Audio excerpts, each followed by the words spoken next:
Alors, mes chers amis, pour ce nouveau cours de Torah aujourd'hui, j'espère que le jeûne de Tisha B'Av hier s'est bien passé. Il s'est bien terminé hier soir et qu'aujourd'hui on a repris des forces. Parce que Et la sot lachem et feru Torah Terra, comme ça dit le roi David, ils ont délaissé ta Torah et le moment est venu d'agir en faveur de Dieu. C'est-à-dire qu'au sortir de ce Tisha B'Av, on doit tout faire pour qu'il n'y en ait plus un autre. Et que, comme à Simchat Torah, cette année, on a eu un Tisha B'Av le 7 octobre, et ben que à Tisha B'Av, on est à Simchat Torah, ça veut dire que dans les jours qui suivent ce Tisha B'Av, on est à Simchat Torah. Le rabbi, il dit que chaque temps juif, eh bien, il se compte 3 jours avant et 3 jours après.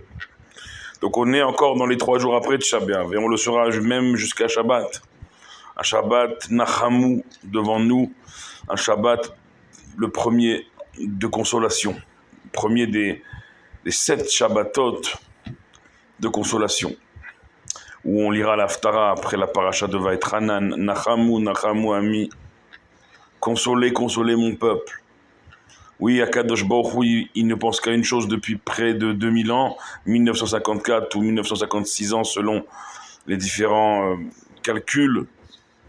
C'est ça le nombre d'années depuis que le deuxième temple nous a été détruit. Ça fait 1954 à 1956 années. Eh bien, Akadosh Baruch Hu, il n'a qu'une idée, c'est de nous consoler. Et pour cela, Vaetranan, avant l'Haftara, il nous supplie dans la paracha de revenir à lui pour nous consoler, pour nous délivrer. Il nous supplie, ça fait des millénaires qu'il nous supplie. Et encore une fois, on connaît très bien notre situation. Je dis notre parce qu'on est tous concernés, même ceux qui sont sur leur lieu de vacances, loin d'Israël, ils ne doivent pas se dire « ça ne me concerne pas ». On est tous concernés. Et donc ici, on doit ne pas laisser se finir cette année avec des otages captifs, avec des soldats qui tombent. Pour Tisha B'Av, d'ailleurs, il y avait sur la chaîne 14 israélienne des témoignages de mamans qui ont perdu leur fils soldat.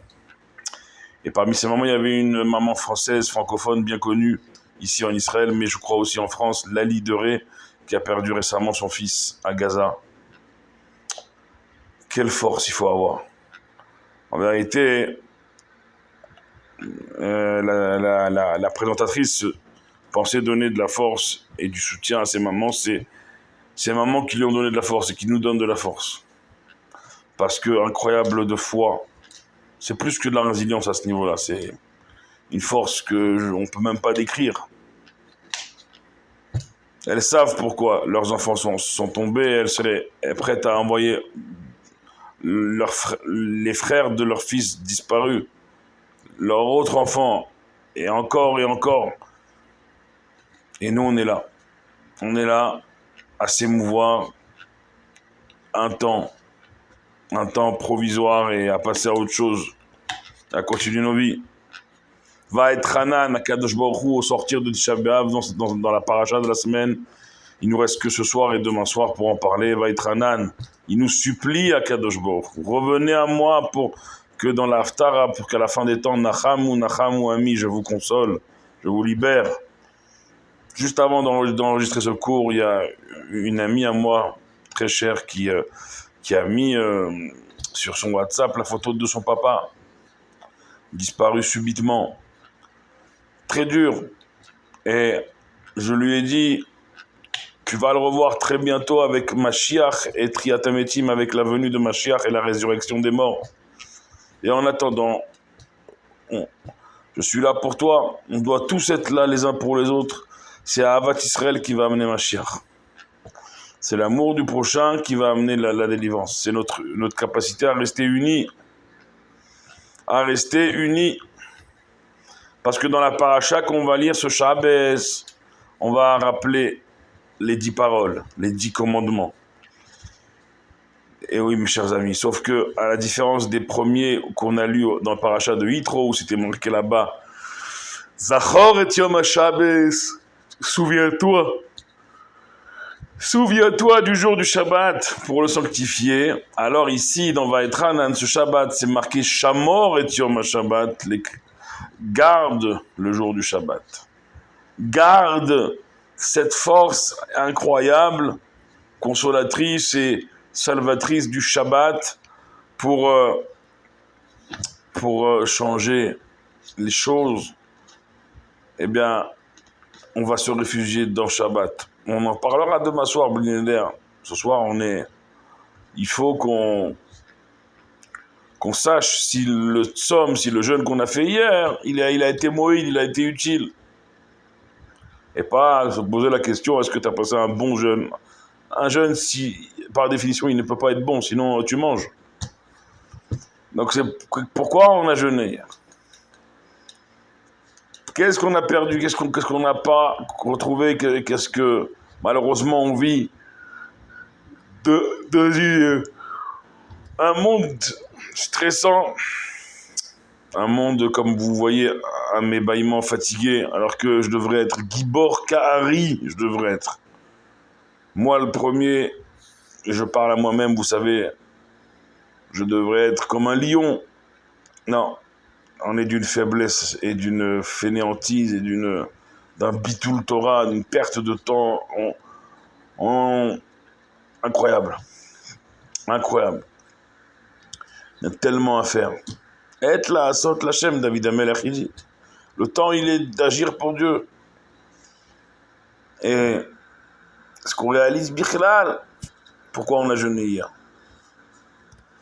Ce qu'on réalise, Bichlal, qu'est-ce qu'on a perdu avec le Beit HaMikdash, les deux Beit HaMikdash, et qu'on n'a pas retrouvé encore? Ce qu'on réalise, que tout est entre nos mains. Pour le temple d'hier, comme le temple de demain, et comme la situation d'aujourd'hui, tout est entre nos mains. Kadosh Baruch Hu, il peut pas, il nous supplie, qu'est-ce qu'il peut faire de plus? C'est le Rachaim HaKadosh qui dit ça, sur Vaïtranan. Mais pas Vaïtranan el Hashem, Hashem et Tranan, nous dit le Rachaim. Il faut inverser et comprendre, nous dit Rabbi Chaim ben Atar, que son grand mérite nous protège à tous, que c'est Dieu qui nous supplie. Et Kadosh Baruch Hu, il ne veut qu'une chose, nous consoler, nous délivrer. À nous de se mettre en marche. Aujourd'hui, ne pensez pas un seul instant qu'on a repris le cours normal. Parce que le cours normal de la vie ne sera repris que quand Veshavu Banim Nikvulam, comme l'a chanté Rachel Imenu, quand tous les enfants d'Israël retourneront dans leurs frontières, dans les frontières de l'État d'Israël, en vie et sains et saufs. On a entendu que nos ennemis, soi-disant, ils auraient abattu Chas Veshalom 2 ou 3 otages. Ne prêtez pas l'oreille à toutes les informations. C'est souvent de la pression psychologique, comme les jours que nous sommes en train de vivre depuis près de 2 semaines maintenant, où on attend le feu d'artifice, comme j'ai dit à quelqu'un d'entre vous. Feu d'artifice, on l'attend. Alors, un coup, ça devait être Shabbat, un coup, ça devait être Tisha B'Av. On attend toujours. Nous, on sait que... Mais Aïn Yavo Ezri, d'où vient notre aide? Ezri Meim Hashem, nous dit encore le roi David dans ses psaumes. Notre aide, il vient que de Dieu. Ose Shamaim Varet, c'est lui qui a créé et qui gère les cieux et qui gère la terre. Et que Kadosh Baruch Hu, il est chômeur avec nous. Il nous protège dans ces derniers moments de galout, dans ces derniers moments d'exil. Et il nous prépare nos premiers instants de délivrance. Vous savez, il faut prendre des forces. C'est pas évident. C'est pas penser que c'est des moments évidents, parce que plus on se rapproche, plus le Yetzer Hara, notre mauvais penchant, il essaye de tous les côtés de nous faire tomber avant Mashiach. Parce qu'il sait que quand Mashiach vient, il écrase sur son talon, il n'y a plus de Yetzer Hara. Donc, pas évident. On vit des moments où ça part en live, comme on dit. et où il faut se recentrer, il faut rester, comme le rabbi dit, droit, même si le sentier devient de plus en plus étroit. Là, Baruch Hashem, on est sorti de Shabbat, on se dirige vers Shabbos. Déjà demain, on est jeudi, Fabregen, tout jeudi, la Idva, du Tracid du jeudi soir, où on prie pour vous comme vous priez pour nous. Et d'ici demain, la seule phrase qui compte pour ramener nos otages en vie en bonne santé en Israël, pour ramener tous nos soldats en vie en bonne santé en Israël, pour protéger chaque juif en Israël comme en diaspora. Baruch Adonai Leolam, Amen ve Amen.